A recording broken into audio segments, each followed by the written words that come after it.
Hello.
Good morning. Good morning. Thanks everyone for joining so far. I'll kick off right at 10:30 just to give everybody a chance to join.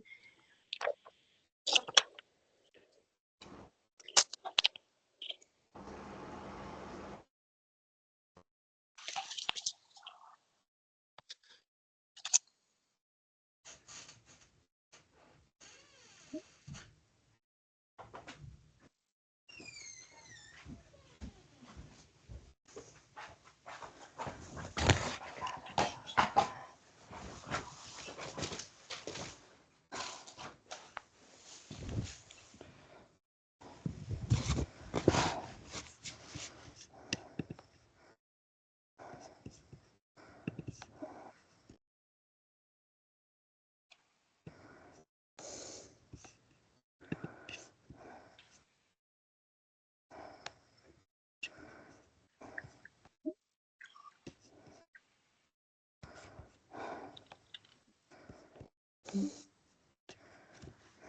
shit.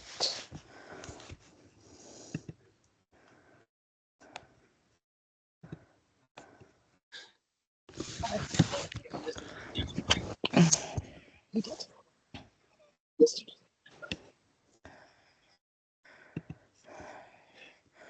Did you come in?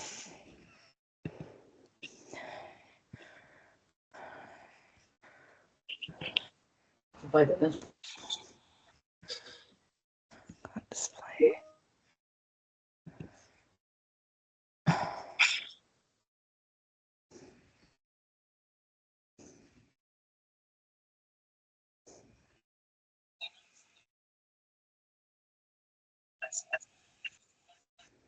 Right, another 2 minutes and we'll get started. Just don't want anyone to miss the beginning.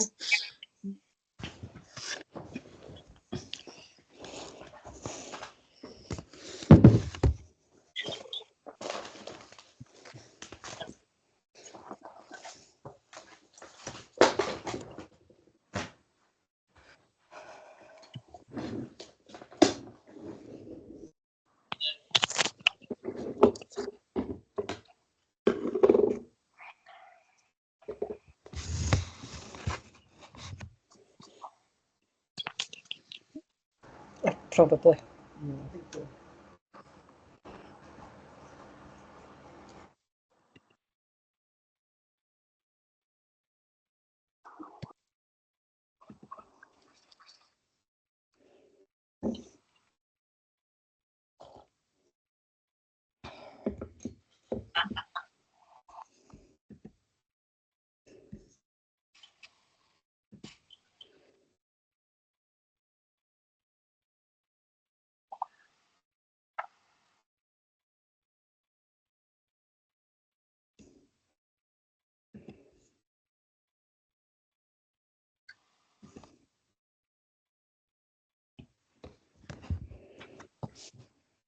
All right. Obviously the chat's already started. Can everyone hear me okay? We thumbs up, everybody. All good, perfect. All right, so the chat's already started a wee bit. Please feel free to put what business you're from, what business you're representing. I already know where a lot of you have come from today, but it's just good if you want to share that, please feel free. Obviously, today's workshop is digital marketing for retail businesses, and I've specifically made this with an Aberdeen focus, and this is funded by Business Gateway. So these, sorry, I got a notification about someone trying to join us. Sorry about that. So these are some strategies to help you boost your visibility, engagement, and sales. Right, a little introduction to me. My name is Sophie Rankin. I've got 8 years of experience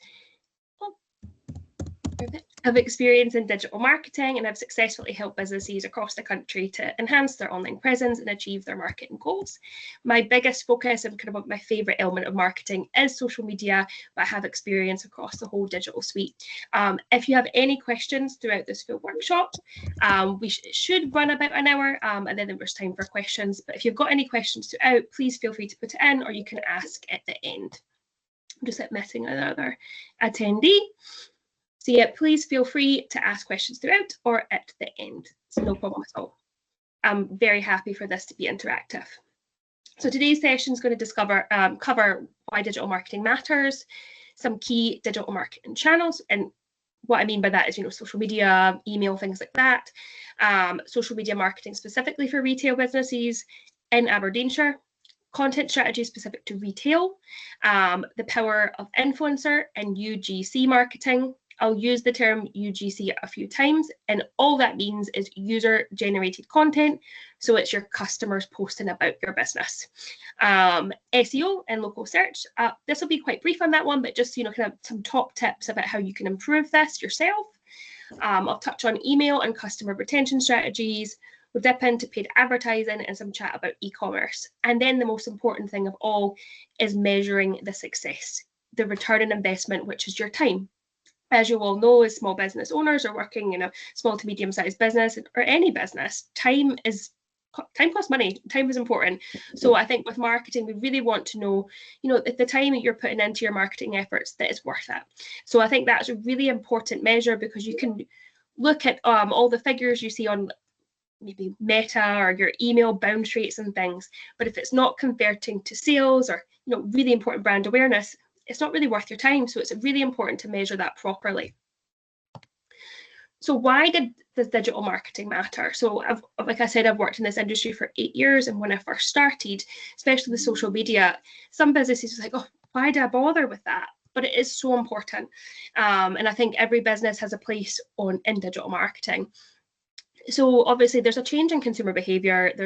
We're competing, especially in-person retail is competing with the people shopping online, but obviously we're trying to convince them to shop small, shop local.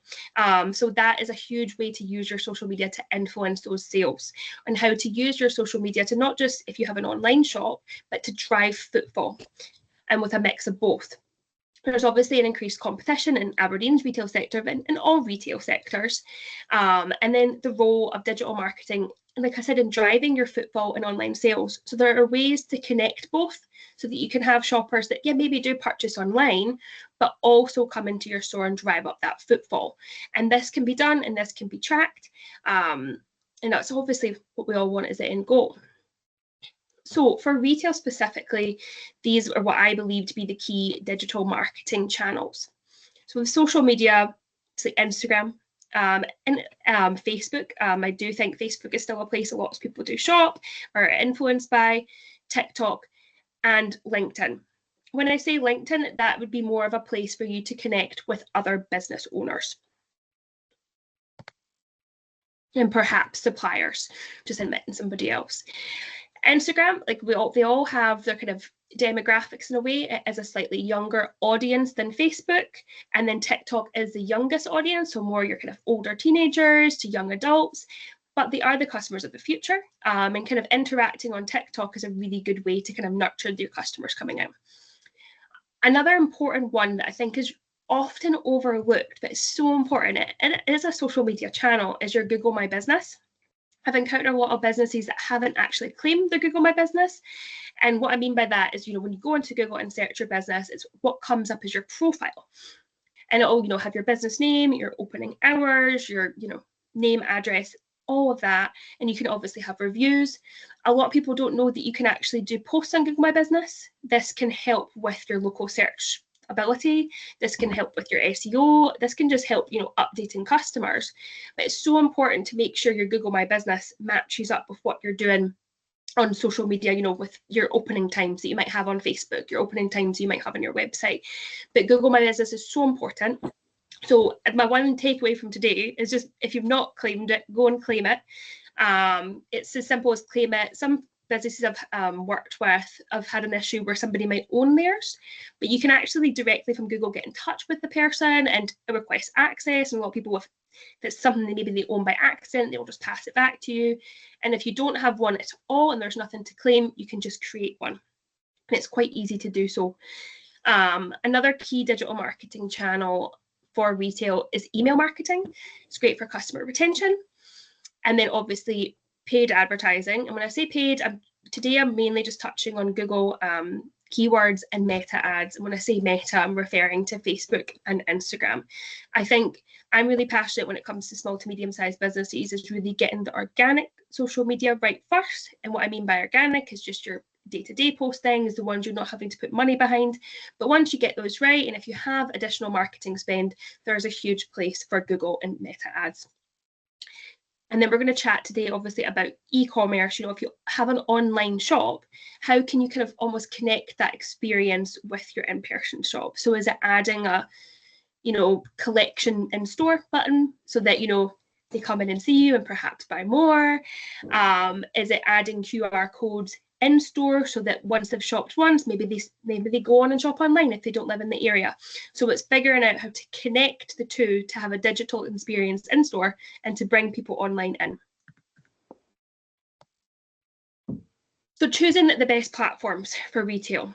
I mentioned before, obviously Instagram, Facebook, TikTok, and LinkedIn, but your three for your business to consumer, your business to customer would be Instagram, Facebook, and TikTok.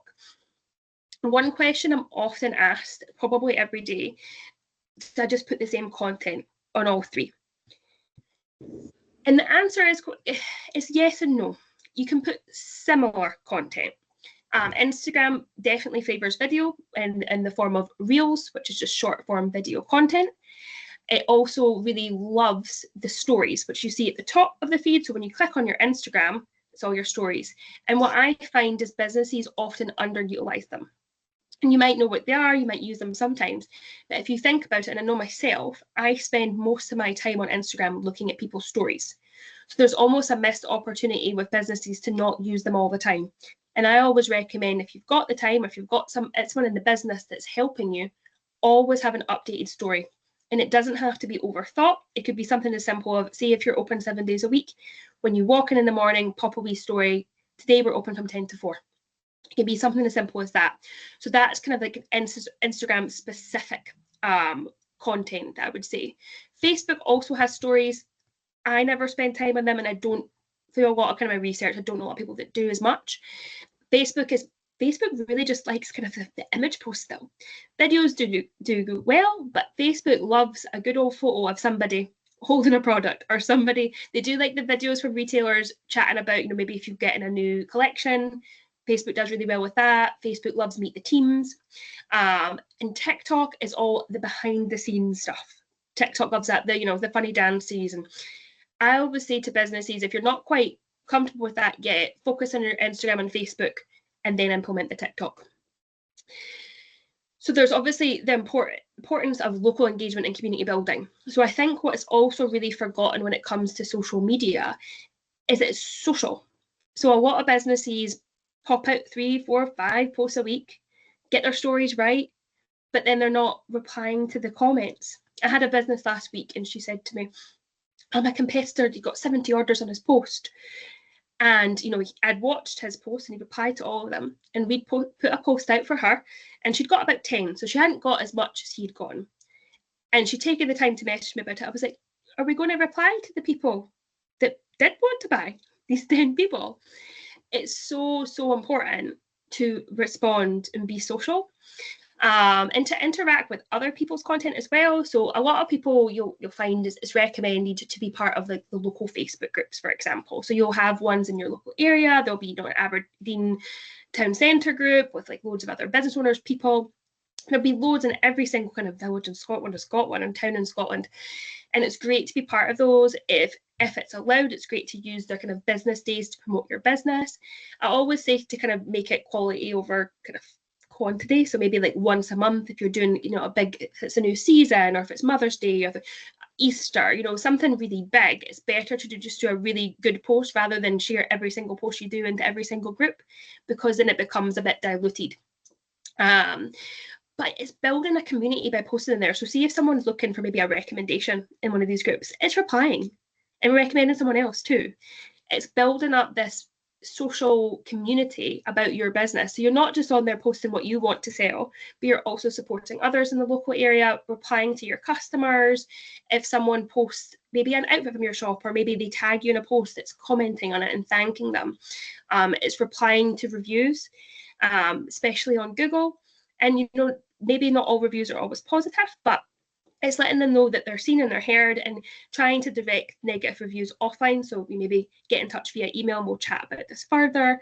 But it's showing that you're responsive is so important. And it shows it's basically like customer service, but online.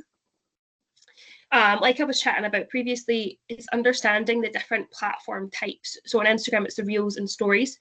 And Instagram, there's also carousel posts. And when I say a carousel, it's multiple image posts. When you post multiple images on Instagram, it actually gives you double the time to be seen. So Instagram will first show your followers the first image. If that's interacted with well, it will show them your second image again. So it's giving you double the chance to be seen. So I really, really recommend, especially in retail, you'll have multiple products. I really recommend putting a couple of images. On Facebook, I recommend the opposite. And I don't know if anyone's seen that if they posted a couple images on Facebook, that sometimes their followers are showing the images randomly and without the caption. So this is a glitch that's been happening for some time now. And if you post multiple images, just random ones from that collection will just be shown to followers with no caption. And because there's not a caption and it's just a random image from a post, it kind of decreases the likes. So if you want to share multiple images on Facebook, I recommend making like a collage of the images together, or just, you know, maybe grouping all the items together for one photo. It just doesn't seem to work. And then, or you could make it into a video. And videos do really well in retail when you're chatting about, you know, unboxing things and kind of chatting customers through. Customers also really like videos. I see a lot of my clients in the retail space of, they want to know where to park. They want to know how to find you. They want to know basically just how easy it is to get there. And I think a lot of people just like to know kind of their customer journey. And so it's really nice to share videos about this. So this is an easy place to park. This is where you can get free parking. You could do a wee video of it and speed it up. This is how you walk in, and then give them a wee tour of the store. It really makes people feel more comfortable. I saw a great example of this, and it wasn't quite retail. It was actually a fitness competition called High Rocks in Glasgow. I attended there to watch my sister perform. And I actually felt a little bit anxious because I'd never been to a fitness competition. I didn't know where I signed in. I didn't know any of these things. And then I got there, and then it was quite easy to find out. The anxieties went away. It was a really good day. But later that night on TikTok, a fitness influencer had shared, this is how it's working at the SEC for the High Rocks competition. He showed how easy it was to get parked. He showed where you walk in to get to sign in. He showed where the bathrooms were. And I was like, oh, I wish I'd seen that before I went in. So these kind of videos could really increase people coming to your shop, because it'll go, oh, that's how I get there. That's where I park. Oh, cool. So it's putting yourself in the customer's perspective. Because a lot of the time, we all know our businesses so well. We know how to get there. We know where to park. We know where to find us. We know what we sell. But it's stripping that all back and going, how can, through video, through social media, can I tell my customers everything they need to know so they feel comfortable, they feel excited to come shop with us? And going deeper into that, content strategies for retail. So it's really important to have, and when I say high quality product images and video, that can just be iPhone, Android, smartphone. It's actually incredible what these phones can do now. I think for websites, it's, you know, a bit different. You want to have your kind of really, you know, your high resolution, proper photography. A lot of maybe your stockists will provide you with that. But for social media, pictures on phones are fabulous. And what I find with a lot of retailers is if they only post, maybe if you're stocking a certain brand, if you only post the brand's provided kind of stock perfect images, they actually don't perform that well. I had a session with a business that, I've got somebody coming in. I had a session with a business that sold mountain wear, and all of the photos were all of these models up a mountain. And I said to them, actually, this was before I had children, I used to climb mountains, and that doesn't appeal to me, because that's not what I look like when I walk up a mountain. I'm red in the face. You know, I'm a little bit worn for wear. I was like, that's not what I look like. I was like, why don't, unfortunately, they were a really big UK-wide brand, so they couldn't actually create their own images. But I was like, it'd be far better if you teamed up with local hikers and, you know, real life families and people that go up the hills and wear your clothes. I would respond more to that. Or your team going up a hill wearing, you know, your jackets and your hiking boots, far more than the model who was posing on a mountaintop and didn't really climb that day. So it's really thinking, you know, high quality, it's more authentic, more real. There are, when we're chatting about kind of making images great on phones, there are some really simple things you can do. You know, with iPhone, you just clean the back of your camera. It's absolutely amazing. Like, I'll notice if I keep my phone in my pocket all day, it's absolutely filthy by the end of the day. So just giving it a wee wipe, it's amazing how clear the photo will go. If you're doing videos on, apologies, I'm an iPhone user, so a lot of my tips for these are iPhone, but there are ones from Android. Android has different settings for mainly for food and things, but they do have the portrait mode, which works really well. iPhone, you can have portrait for photos, and then if you're doing a video of yourself, you can put it into cinematography, which will blur out your background, and it makes it look really professional. You can also, on video, change it on the top right from HD to 4D, and suddenly your videos of your products improve. So really spend some time with your smartphones if that's what you're using to create your content. Just playing with the features on your phone, because it will really improve the quality. And if you're taking kind of images for retail, it's really, setting your scene and making sure your lighting's nice, natural lighting always performs well. And also a person, and I'll say this several times throughout this workshop, people, whether it's you, your team, or your customers, will always improve your posts. I don't know if anyone's ever noticed this, but almost every single account I've ever audited or worked with, the best performing post will have a person in it or a dog. But people and dogs really, really perform well. So whether it's you holding up something, whether it's a meet the team but trying to incorporate some of your products, whether you're trying to promote your opening hours so you get a picture of the staff outside. People love celebrating, so staff birthdays, staff milestones. There's a really great business that sells Mother of the Bride that I know, and they frequently get the staff to do a walk down like models and showing off the new designs, and it just performs really well. And then they also, for that Mother of the Bride store, they get all the mums to, after the wedding, to send in the professional images from the wedding, so they're not having to create that content. That's that user generated content, but it's bringing and it's humanizing the brand, and it's showing the people, and those kind of posts almost always perform well, and it's a really good way to sell stock and to sell retail products. Behind the scenes content also really humanizes the brand, and it's often the things we don't always think about. It might be you walked to your shop this morning and you grabbed a coffee from your next door neighbor business. That could be a really nice selfie with them, and you promote them.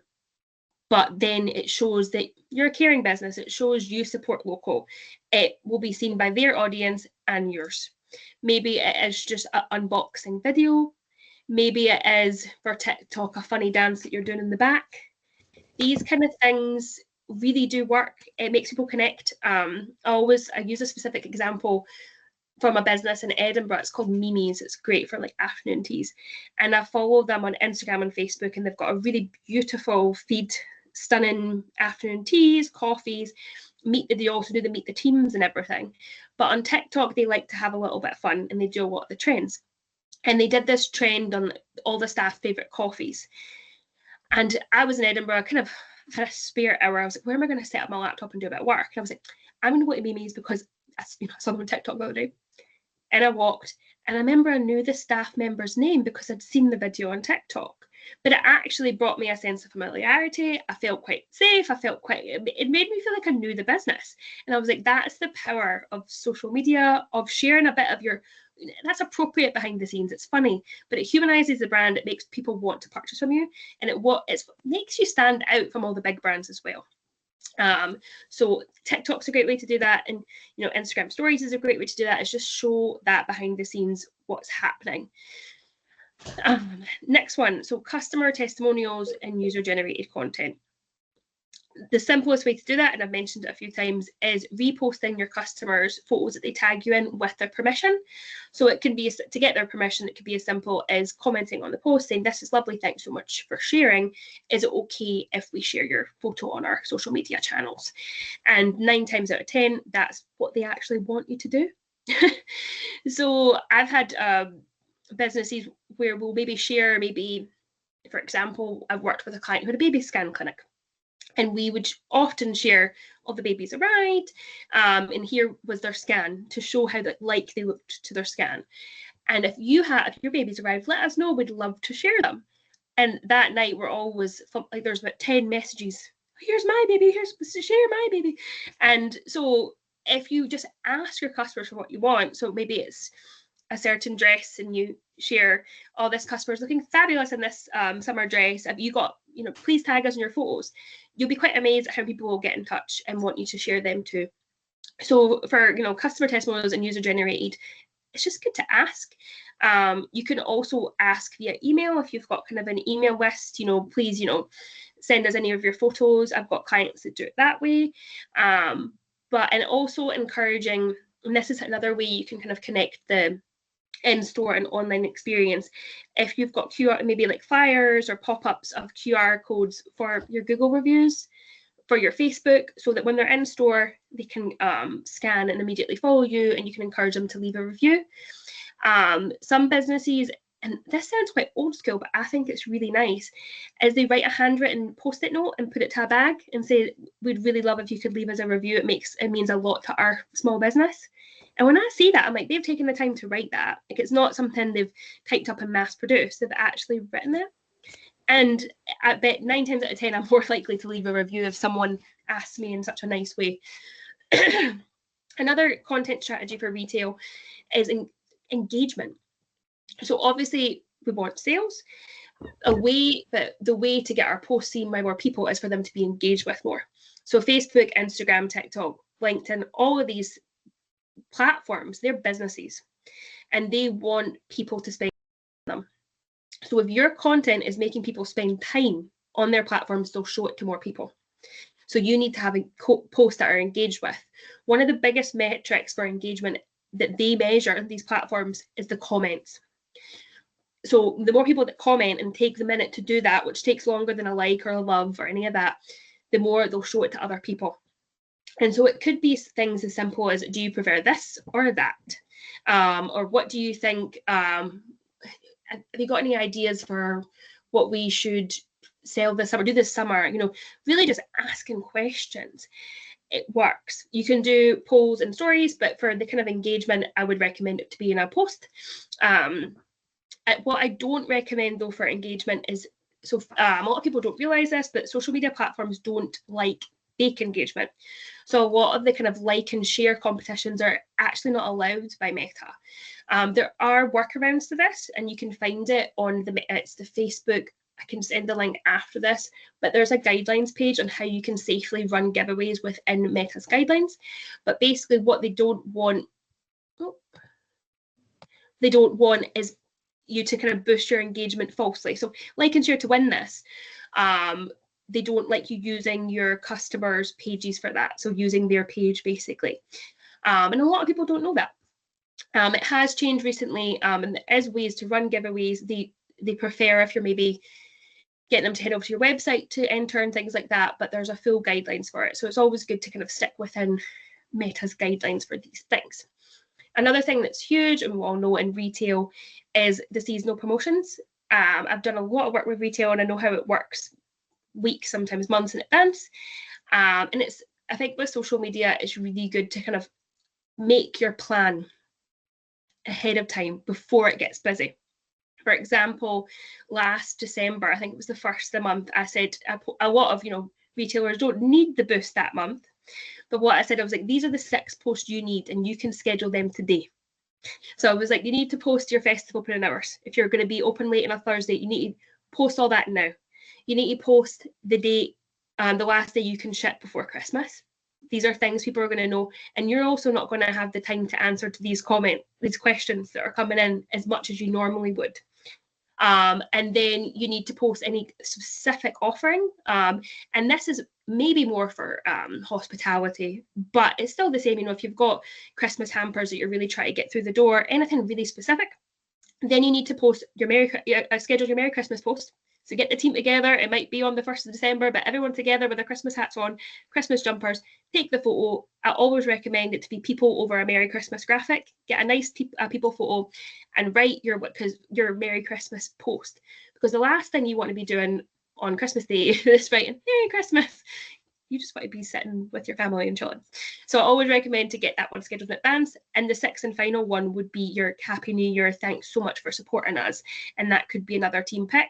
And additionally in retail, you might be open between Christmas and New Year. So it's really good to kind of have a reminder post if you're not or if you are. Because I think a lot of people don't trust Google and opening hours on websites during that time because they know it could be different. The one thing about Google My Business is you can actually add seasonal hours, which is fab, because then someone will go into your Google, because you might be open but nobody knows, nobody comes, but you can go into your Google maybe during the Christmas holidays or during summer and add temporary hours, and they see you've updated it recently, and that really will increase people coming in because they're not risking coming all the way down and not being open. So that is kind of my big thing with the seasonal. And I think the biggest thing is being prepared and getting ahead before the busy period. I've said this before and I'd say it again, but yeah, people buy from people. If you're ever struggling with engagement, if you're ever struggling with what to post, post someone, post yourself, post someone within you. If you're not comfortable, and there's a lot of people that do say to me, I don't love being on socials, or they're like, I don't want pictures of me, I definitely don't want to be videoed. My mum's like this. My mum owns a baby clothes shop, and so she has a member of staff that absolutely loves being on camera, and she does it all for my mum. And it's great because the customers have a great relationship with her as well, but she's quite happy to be kind of the face, to share videos of what's come in, new styles, chat people through the sale. And then she normally does a wee like selfie on a Saturday to say they're open for the day. And it's really great. She does convince my mum every now and again to be videoed, and the engagement does go up quite a bit when it is the owner, but it does increase in general just when it's a person. So if it's not you, find someone within your business, or perhaps I always say there's steps. If you're not quite comfortable with video yet, just do still images. Then maybe before you do the talking to the camera, maybe get somebody to just film you working, and maybe you could put a bit of music in the background instead of you talking. And then the kind of third and final would be you chatting to the camera about your business, about your products. It will work. It is scary. I get it. But yeah, so the kind of how I would start is still image, B-roll behind the scenes with a wee bit of music, and then you talk into the camera. And the same with the talking to the camera. If you're not quite comfortable sharing it to the grid, which I mean, you know, where it's there forever on your Instagram feed or your Facebook feed, you could share it to stories. They only last 24 hours, and then you can relax, but people will see it, and it'll be really good for your business. But yeah, if anyone ever comes to me and they say they're struggling with engagement, I normally have a quick look at their page and I'm like, post more people, and it'll really, really, really help. All right, the power of influencer and user generated content marketing. A lot of time when I say influencers, businesses go, ooh. And when I say influencers, I'm not always referring to people that have got 2 million, 3 million followers, because most of us here sitting here probably don't need 2 million customers. Maybe we need 200 loyal local customers instead. But it's finding who your influencers are. So you might have, like my mum has a customer who has shopped with them for years. She's got 2 little girls, but she also happens to have a TikTok account with 10,000 followers on it that is engaged locally really well. And my mum's managed to go, oh, could we work together to do a few TikToks? She's already a customer. It's not somebody that's just dropped her a message and said, can we work together? You need to pay me £500 for a post. Nothing like that. But it's finding local influencers who perhaps are already customers of your business, or who in your ideal customer base. A lot of times with small to medium-sized businesses looking for local customers, I say you want people within your niche, but more micro influencers. So maybe they've got somewhere between 10 and 30,000 followers. Normally within those margins, they're probably not charging per post. It will be maybe a gifted situation, which may mean you gift a certain amount of product in exchange for them to post. And it's something you work out between yourselves. In these situations, they do have to mark this. If they're doing it appropriately, they need to mark it as PR and that it was an ad for yourself. It is a really good, every business I've worked with that has chosen to go down this route, I've always recommended that we really like look into the influencer. And it's not just looking at, do they have 20,000 followers? Is it, do they also get hundreds of likes? Are they getting the comments? Because anyone can buy followers, but the engagement's a different ballgame. So seeing if they're getting engagement, and if they're in your target customer niche, and if they're people that are commenting or people that are likely to buy from you, this is all really important, and it can be leveraged really well. I find it would be more cost effective than paying for advertising. It's where a lot of customers are looking. And when I talk about, so that was influencer, and then the user generated content is just your customers already. Another example I use for that, and this is obviously a hospitality example, but it's worked for retail as well, is I planned a trip for my honeymoon to Greece, and how I picked every single place, tour we went to, and restaurant was on TikTok. And so I would type in on TikTok, hashtag Santorini eats, hashtag Santorini cocktails. Then I found what people were posting about, wrote down the business names, and then I headed to Instagram and looked them up as their business name to see if it checked out. It was almost like using their user generated content, because their business was obviously, they've done a really good job getting the customer to be really happy to post. And then I went and checked out their Instagram almost like I would check out a website, and I booked them all. And so that's really interesting. So a lot of people will share, what they wear, what they buy. Loads of people have home accounts now and they tag all the shops. So these are things to think about. It's making your business one to share. So are there elements within your shop or store that someone might want to share online? Are you encouraging your customers to, share their new items, tag you in? Because these are ways other customers are likely to find you. Another really powerful tool with user-generated content is if you're sharing a customer post, is inviting them to collaborate, or perhaps you're sharing a brand you stock. If you invite them to collaborate on Instagram, the content will be seen by both of your followers, which is huge because it could be thousands of followers they could have. And I've seen a lot of brands grow this way. So it's something to really think of, how can I be seen by more people organically? That's the simple touch of a button, is to do that. It's to tag people in all the time. If you ever look at actual influencers' accounts, they're tagging people all the time. Influencers are trying to grow as well. They're tagging in all the products in their posts. So if you ever work, especially if you're like home or beauty or clothing, if you ever work with an influencer, they're tagging maybe your product, they're tagging all the other things they're wearing. So this is how you can grow pretty much organically, because this isn't advertising, this is influencing. So it's something to think about if you're not already implementing it within your business. All right, moving on kind of from social media to, what have I done? Well, still technically social media, but Google social media. So I mentioned that one of the things I really think would do today, if you haven't already, is make sure you've set up and optimized your Google My Business page. Make sure things are as simple as you've got the exact same business name across all things. So your full business name. I've just started working with a new client and they have got 3 different versions of their business name, one on Google, one on their website, and then a different one on Facebook and Instagram. And I was like, that's really not great for your searchability. It needs to be the same one across them all. So double check that. So important, as I've mentioned, to encourage customers to leave positive reviews. Google does have an option where you can share the link to your reviews to get reviews. So I do this quite a lot as a business. I'll send, thanks so much. Here's a link to my Google. Because it's really easy to say, leave us a review on Google. But we know what we're all like. Sometimes if something takes too long, we don't do it because we don't not want to do it. It just took too long. So if you send your customers perhaps a follow-up email after they shop, and the link is right there to leave you a review, it's far more likely to happen rather than just saying, remember, we're on Google. Using Google Posts. So yep, you can post on Google. It's really good for kind of just not as frequent as a Facebook post or an Instagram post, but maybe once a month, or if you're changing opening hours, adding new products, it will really help. And it's what people will see when they Google you. It also is really nice on Google to have maybe your logo, a logo that matches the same, profile photo on your Facebook and Instagram. So it all adds up. And then just double check things like, consistent, your address, your phone number, make sure all that adds up, because these are things that can be such a simple thing that doesn't add up and it might cause someone to not come. So yeah, Google, double check that. So SEO basics. So I am not an SEO expert, that is a whole field, but there are kind of simple tricks you can do on your website to improve yours.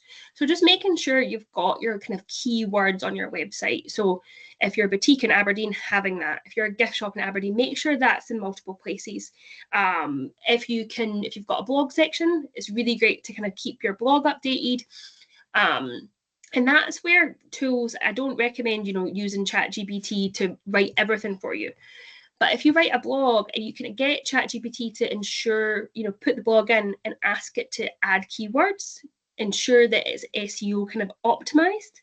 So it's not going to change your full blog, but it'll just help you to make sure you've got your keywords in there, which will help you show up higher on Google. It's also really important to kind of audit your website or get a friend to as a customer. So when you go on it, is it really easy to find your opening hours? Is it really easy to find how to get in touch with you? If you have an e-commerce website, is it quite quick loading? Mobile friendly? A lot of people, I shop online on my phone. So a lot of people really focus on how their website looks on a laptop, when the majority of their customers are probably looking from a phone. So really make sure your website looks great and all, and if not, it's, you know, getting in touch with your developer, or Business Gateway do kind of offer some different workshops about this, but it's making sure it's mobile friendly and easy to find. If you're e-commerce, you really want the shop now, buy now buttons as easily accessible as possible, and for it all to be really easy to navigate, and this can really help with sales. The next thing, and I think this is another kind of almost forgotten about marketing tool now, but we all receive them every single day. We've probably got about 10 in our inbox just now, email marketing from other businesses. And yet we do go through and delete a lot of them, but every now and again they do end up in sales, and they always remind you of the brand. They actually still generate one of the highest return on investments for retail businesses, especially if it's one of the ones that's optimized, you know, if you forgot something in your cart and you get the email.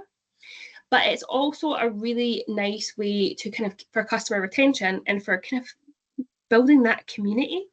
So is that through a loyalty program where they get told that something's launching on the website before everybody else knows? Is it to invite them to a VIP night before, you know, a sale happens, you know, so they get the first chance at the sale, but they get that through their email? These exclusive offers could really kind of keep your VIP customers that are always shopping with you year after year really happy. So kind of think about these exclusive offers. And we're going to go into kind of crafting engaging email campaigns. So a really important thing is thinking about what makes you open an email. There's not always ones that I open, but see if someone puts, "You don't want to miss this, ... I want to know what that is." So if someone is encouraging, like, what's that? Ones I often open as well is, you know, limited time offer, only a few left, or back in stock. So I love the brand Scampin' Dude, and so it sells out of the top sales all the time. So I'll sign up for a reminder, which is a great way to get sales as well. And then it'll go back in stock, and you get the email. That email made me buy something. So it's really thinking that. So curiosity. So what's going to kind of spark that curiosity for them to click and read your email? Like I mentioned, the abandoned cart emails for online shops. You know, it could be something as similar. I've got 2 toddlers, so I might have just about to buy something, and then somebody stood in a chair, and I need to go run, and then I forgot. It's not that I didn't want to buy it, but I've just got a crisis. And then if somebody emails me, "You forgot this," I'm like, oh, now they're in bed, I can actually sit in my train of thought and buy it. Another really good thing for emails is a newsletter. So it's not always about the sale. So it might be you're celebrating 10 years in business. It might be that you're having a summer launch party. Just, you know, it's like how I mentioned for the social media posts. It's building the community, humanizing the brand, sharing a little bit about yourselves. And it might not be a full newsletter about that. It might just be at the bottom of your email, just a little bit behind the scenes or what's going on. And it just keeps people reading, and it gives them, like, oh, that's really nice, you know? Like I said, you know, putting promotions. Another really good one, and this normally makes me buy, is when I get sent a birthday discount code. I love that, and I love that they know my birthday, and I'm like, oh, that's really nice, thanks. And this is obviously me thinking from my consumer perspective, but it's thinking from yours, it's thinking from your customers, and it's finding out, it's giving it a wee try and see what works for your customer base, because every business is different. And very much like social media posts, it's storytelling, you know, really tell that story. And it could be something as simple as, you know, the history of the business. You could tell that, you know, how you evolved from selling this to that. It could be a relationship you have with a customer, how they came in to buy this and now they're a customer of this with their permission. So it's really kind of captivating people and telling them stories about your business that lead to sales. So that the emails can be quite similar to social media posts, but it's more of probably a combination of several posts into one. All right, so Facebook and running effective paid ads. So there's obviously, like I mentioned, there's the Meta ads. So Meta obviously owns Facebook and Instagram. So there's lots of different ways you can run ads. I'll show you the behind the scenes of that. But it's great for retargeting your website visitors. And then kind of boosting promotions. Then there's your Google ads. There's lots of courses on these, or working with an expert, because basically with Google you're buying keywords, and that's, you know, so you show up higher on Google. And then obviously, like I've said, it's so important to measure these ads performance, your click-through rates, and not just the rates, but are things being bought? That is so important. So here is the behind the scenes of kind of a general kind of meta ad. So when you run an ad on Meta, you can have it displayed on both Facebook and Instagram. And you first start by choosing a goal.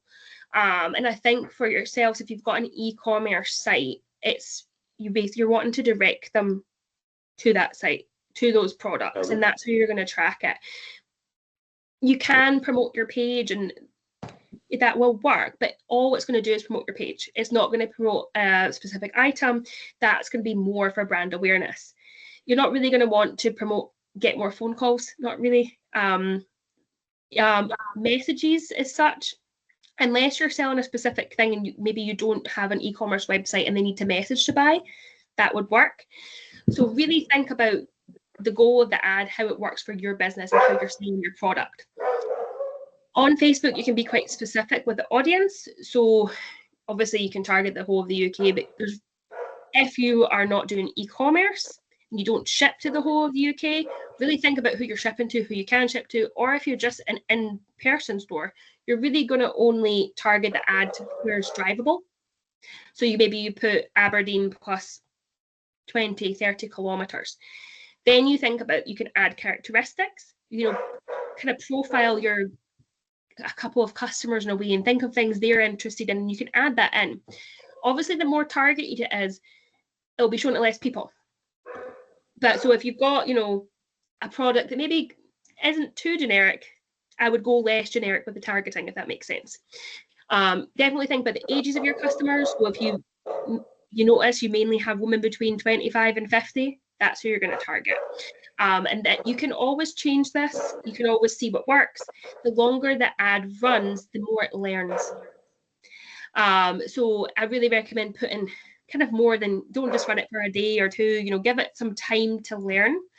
And it'll tell you minimum spends. I would say at least about maybe £10 a day.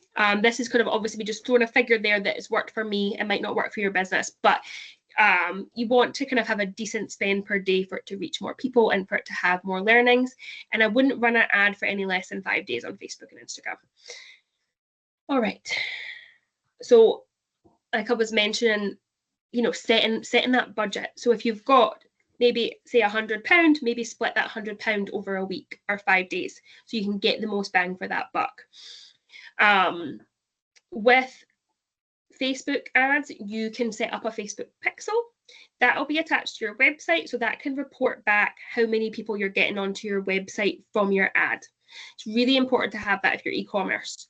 For your Google ads, you can use Google Analytics. That's a free measuring tool. So obviously you'll pay for your Google ads, the words or keywords you're kind of placing the money on, but you can get free analytics from Google Analytics. It's also really important to kind of, if you're really getting into ads, is test different type of ads. So say maybe you start on Facebook with just a single image, maybe then do a shop tour or maybe a video, something different. If you kind of test and optimize, it can help you figure out what works and what your customers are interested in, much like general Facebook posts. So when I'm mentioning these, this is all very different to what you'll see all the time is just the boosted post on Facebook. I believe an ad has got a bit more value to it than the boosted post. So it's set up in Ads Manager is different than just hitting boosted post. You'll need an Ads Manager account, and that's how you would access. I'll go back. That's how you would access this, is through Ads Manager. You can do this on Business Suite on your phone. I do think you get the most functionality if you're on a laptop when you're setting up your ads. You'll get far more from it, and you can kind of track it and see it. All right. I've obviously said, I mentioned I've tried to make this quite relatable if you have both an online store or if you're just in store. But there obviously is huge benefits to having e-commerce. It can just, you could have both experiences and have, people that come in, continue to shop online, or people that shop online, then come in store. And it's obviously, because you've got that online experience, you might be different from some of the big brands. So it's really important to kind of optimize your product pages, descriptions, images. So For images, they can be a bit more of the perfect images that I was chatting about that don't always work on socials, but they do work on a website because people just want to see the product looking its nicest.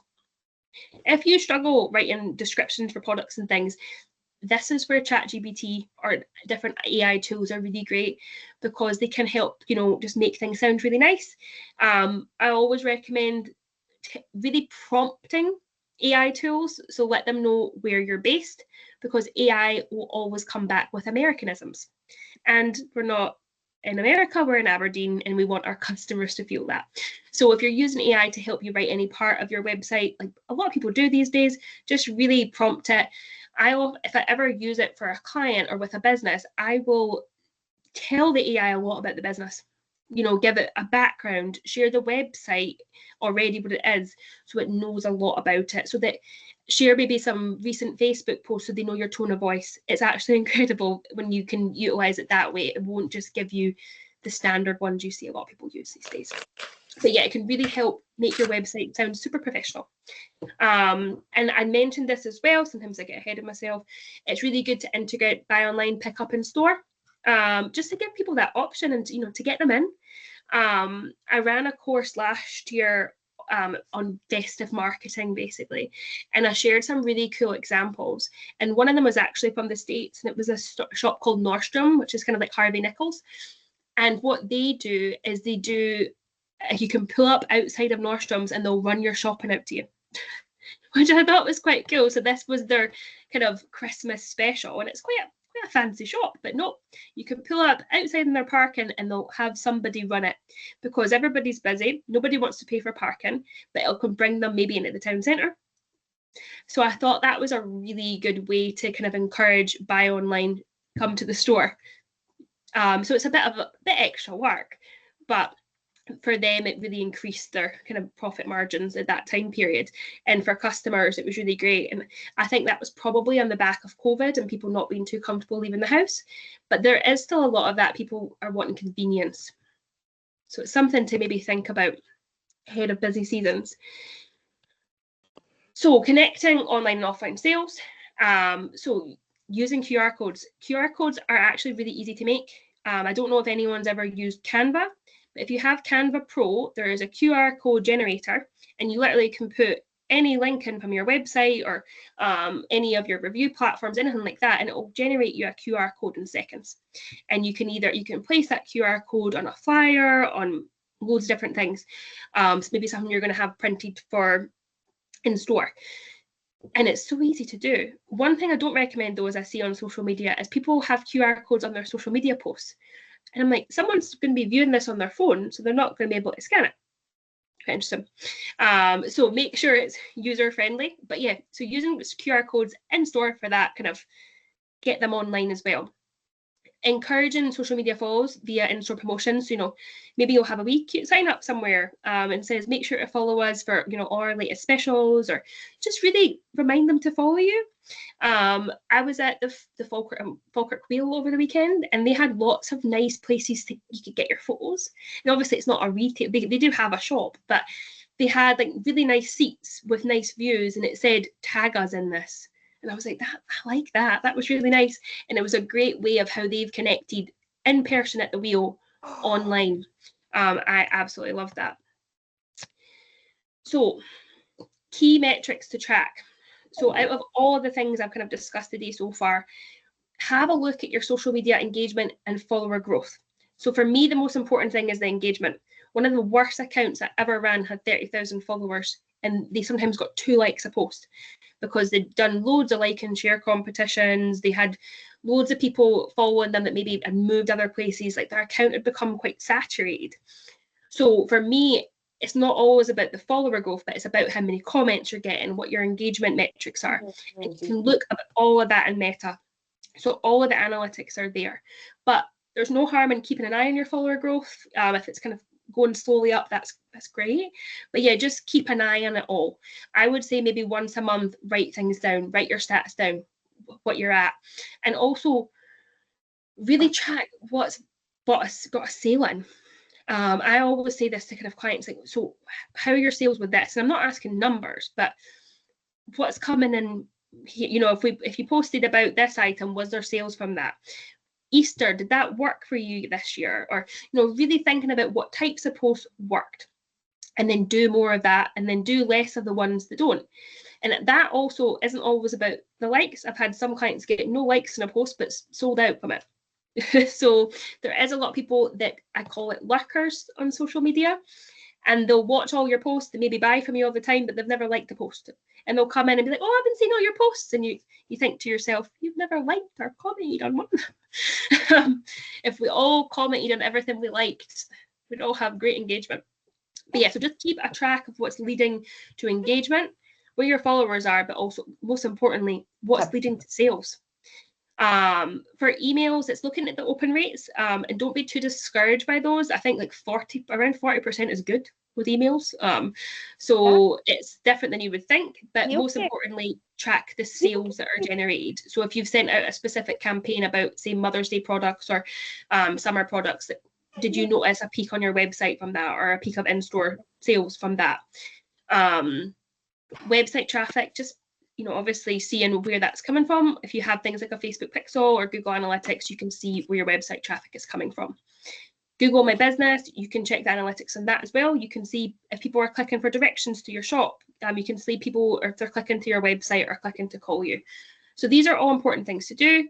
It sounds like a lot, but even if you set aside 10, 15 minutes once a month just to have a wee look, because like I mentioned at the very beginning, you don't want to waste your time doing things that aren't working. So if you find out of that type of email, no one's buying from it, we'll not do that. We'll keep doing this. That people aren't really liking our videos. They're wanting still images. We'll do more of that. Seeing what your customers, how they're interacting and what they're buying. So just, you know, those 10, 15 minutes could really make a difference and save you some time. Here are some kind of like digital marketing tools for retailers. So if you've not got them already, a lot of people have Canva. I absolutely love Canva. It's like a digital graphic designer in your pocket. Meta Business Suite, highly recommend having that. You know, if you have a business phone or on your phone, you can have a connected experience on it between Facebook and Instagram. It can really help you keep up with your social media engagement by replying to comments on both your messages. Highly recommend, you know, having an automatic reply on your Facebook and Instagram ones, because I know what it's like with business. People want an immediate response, but you might not. They're not available 24/7. But if you have an automated reply with, you know, frequently asked questions, such as, you know, opening hours, or if they can buy online and things like that, that will really help. And it makes customers feel like they're being replied to, even though if it's an automatic one for now. Another thing to, you know, have, you know, Google Analytics, Google Search Console. For email marketing, I have used MailChimp. Klaviyo is very good as well. Klaviyo's, I meant to add that to the site. It's really good for tracking, especially for sales. And advertising, like I mentioned, having Facebook Ads Manager and Google Ads Manager. These are obviously free to have. You just have to pay for the ads. Canva is also free to have, but I do, if you're using it all the time, I use mine every day. I do recommend the Pro. I think it works at about £11 a month. For me, it's a really great business expense. What I love about it and what I really recommend is setting up a brand kit. Because obviously Canva has all these beautiful designs, but if you just use the designs as they are, they're not really on brand.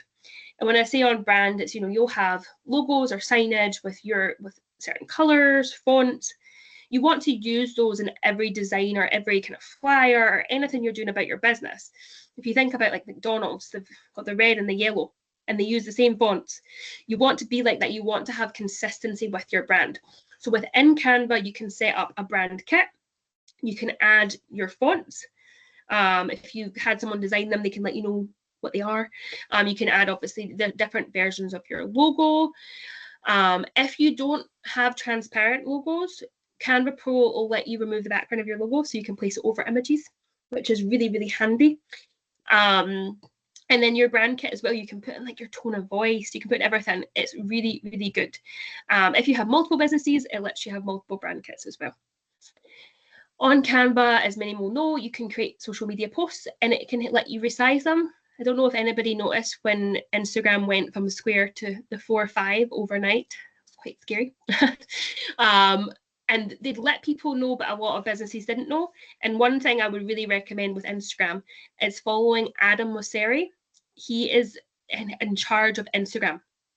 So he actually posts Q&As all the time. It's like having a wee like secret handbook, because he's actually the one making, like, implementing these changes on Instagram, and he'll post things about what's happening and top tips and stuff. So that was a total side note, but meant to mention it. Really good follow.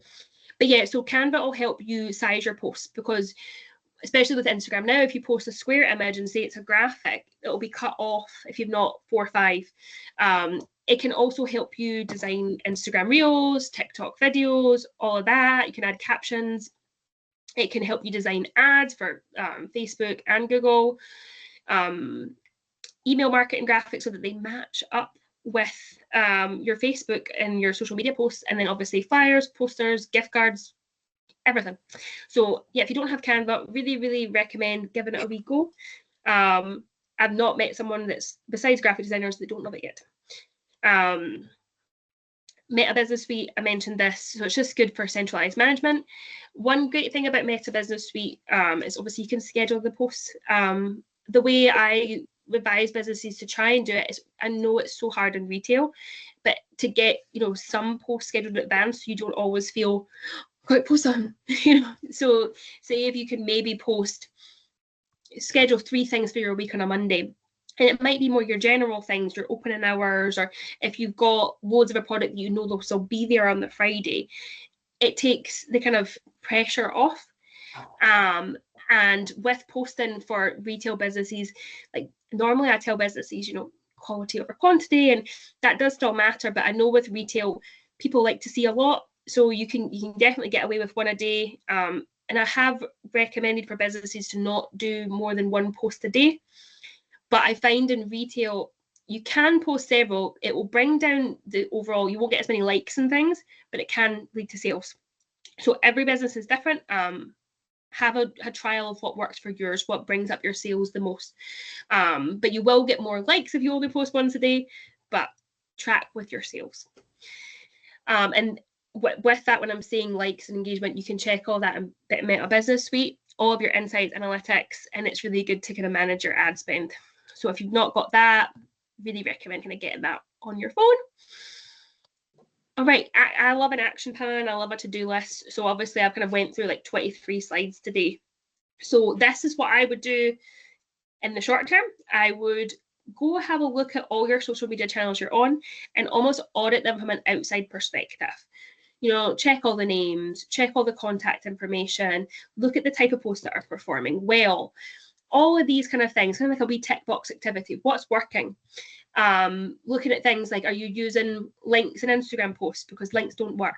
Are you using, you know, really having a look at what works and then writing all that down and focusing more on what works.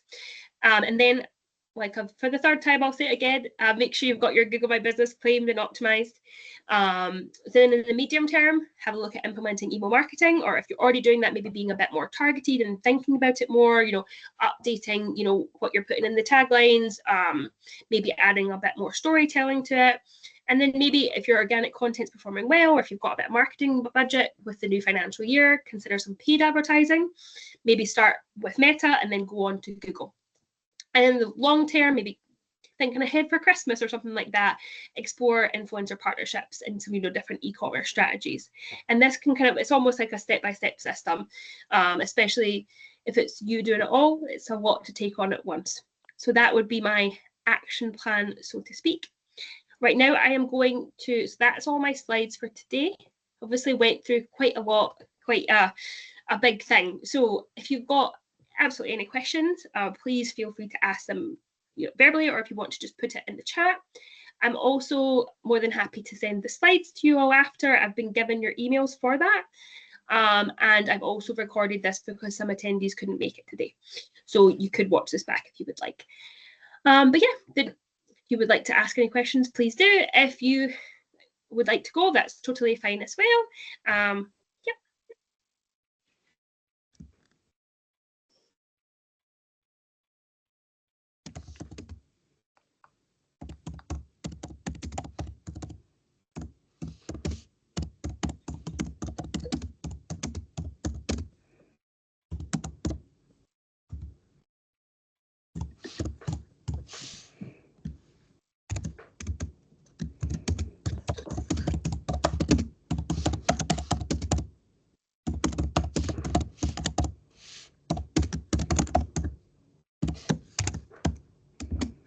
And we've got a few attendees typing some questions.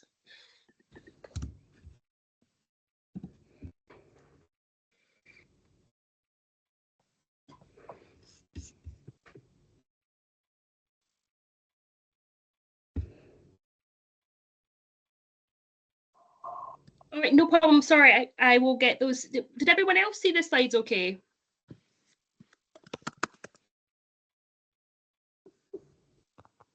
Yep, I'll send the slides out if anyone would like them. That's no problem, Joyce. Sorry about that.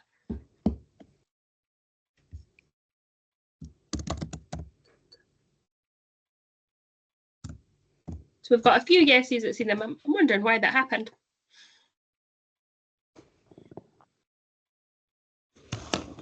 But I'll certainly get them emailed.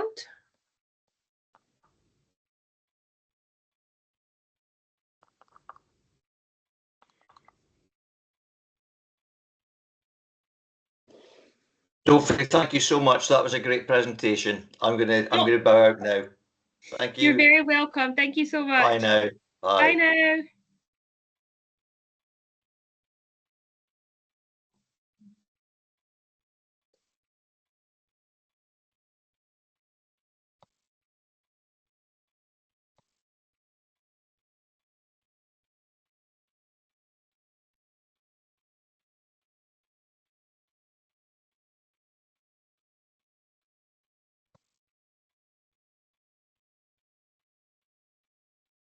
You're very welcome.